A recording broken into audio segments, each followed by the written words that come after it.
In case you were wondering, yes, this is a terrible movie. Don't watch it. Unless you're at a drive-in theater, then it's okay. All right, all right. Review over. For all of you that just left. For the rest of you, let's get into it. Why is it terrible? Oh, the characters are boring. The characters are so boring. The story's so boring. I didn't even remember what state they were in when we were watching the movie. I had to look it up before this review. It's Oklahoma. They're in the plains of Oklahoma. I don't know if that's a song, but they're there and they just hunt storms. They just hunt tornadoes. That's what they do. That's what these people do. That's like their whole life.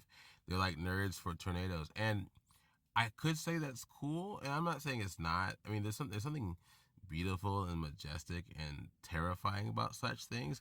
And this movie does a great job of showing that.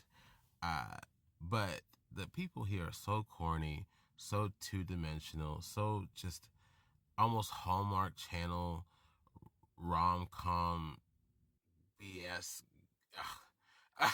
It's hard to care about them. I didn't care about any of them. I didn't care about her. She's the main character here.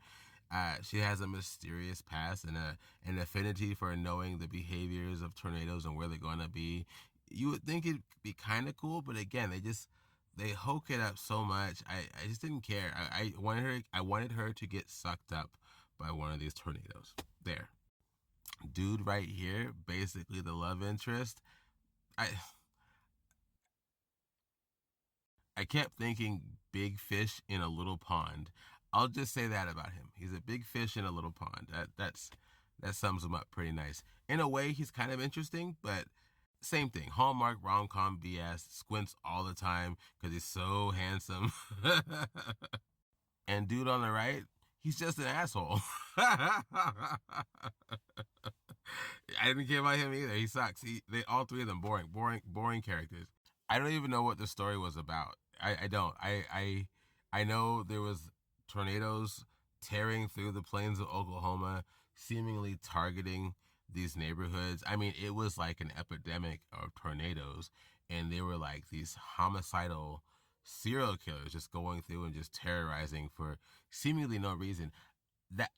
This is a very important part of the story. These tornadoes, they just amp up and they're just destroying things left and right, like every day, right? And they never really explain if there's a cause for it. Just it's just happening. I kept wondering, hey, is there something that's going to tell me why these tornadoes are just so abundant at this period in time? No, I don't. Maybe they did say it and I just wasn't paying attention because this movie is boring. I don't know. But I will give it some credit.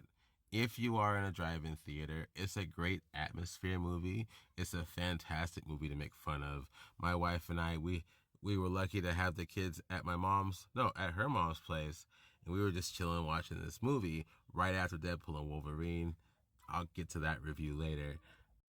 It's a fun movie to kind of wind down to. It's a fun movie to kind of hang out with your significant other and just chill out with. I'll give it that.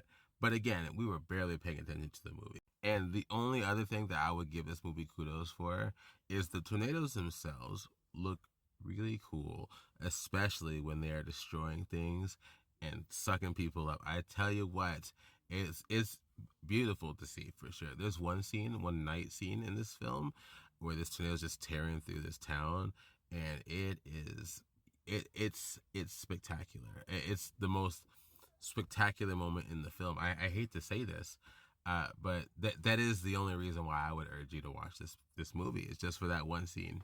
It's on another level. But otherwise, don't watch it. All right, review over. Let me know what you think, and yeah, have a good day. Stay tuned for a Deadpool and Wolverine review. All right.